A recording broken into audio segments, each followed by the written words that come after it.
आज आम चतुर्थ श्रेणी गणित विषय गरिष्ठ साधारण गुणनीयक विषय जाना जहाँ सर्कट आम कौन कहे गसागु बोली कहे पूर्व आम 4 नंबर पर्यटन करते आज आम 5 नंबर ठार करवा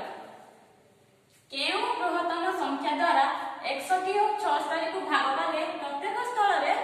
एक भागशेष रही देखा किपर करवा आगे देखिए 61 और 76 61 आम भागशेष लिखीजे 1 रही आम 61 1 वियोग करदे 61 1 गले के हम 60 76 आम 76 भी 1 वियोग करदे 76 रु 1 वियोग करदे होगा संख्या क्या पड़ा 75 एठाने हम 60 को 75 को 1 भाग लिखिदेबा आम देखिबा कहा द्वारा हम भाग कले हम भागशेष 1 रहिबो 5 5 द्वारा हम भाग करबा आम 5 द्वारा भाग कले 5 केते गुणिले हम 60 होबा हम देखिबा 5 गुणन 12 समान 60 हम जानछे 12 50 60 रे 60 हेला तो एटा आगे लिखिदेबा 12 75 से भली 5 रू 5 से गुणन 75 होबो 15 50 75